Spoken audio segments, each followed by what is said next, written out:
My name's Tom Thayer. I'm 61 years old and I retired from lifeguarding about a year and a half ago after 35 years working for the city as a lifeguard. You know, kind of grew up around the ocean and getting abalone and lobster as a kid and poking a few fish and just, you know, kind of using the ocean for play and food. And got exposed to bodysurfing when I was 4 by my dad, little beach break stuff, and just with my hands out in front of me, and then learn how to hold my breath and then get out in front of the soup.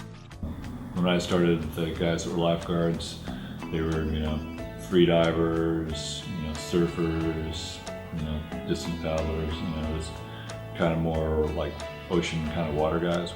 I like bodysurfing better. I like being in the tube, and so it seems like when I board surf, I'm not in the tube as much as when I'm body surf.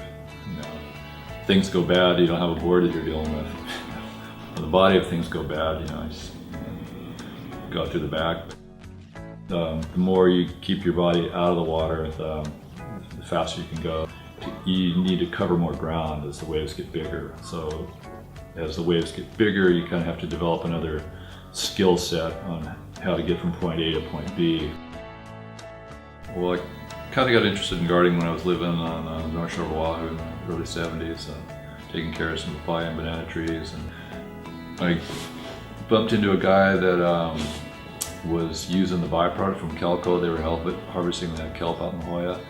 Kelp that grows in La Jolla out here can grow in like 60 feet of water or more. And so, you know, he showed me a list of all the micronutrients and the macrocystis, the kelp that grows out here in the deeper water.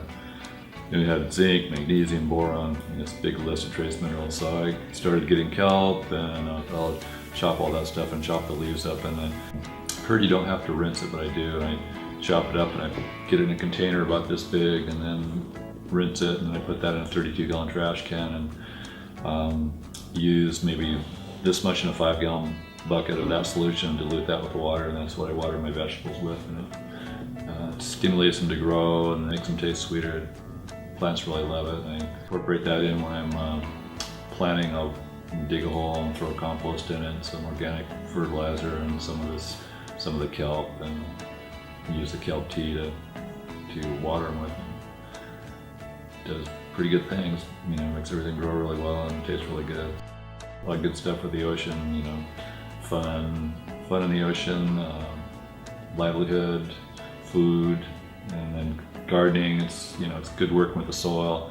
Don't need to go to the gym. You know, dig in, turn compost. You know, work up a good sweat, get something to eat, and it's good continuity with nature. It's a good nature hit. You know, living in the city, you know, having the ocean, and you know, in the garden, it, you know, keep you in touch with what's important and all that. So got lucky on a lot of levels.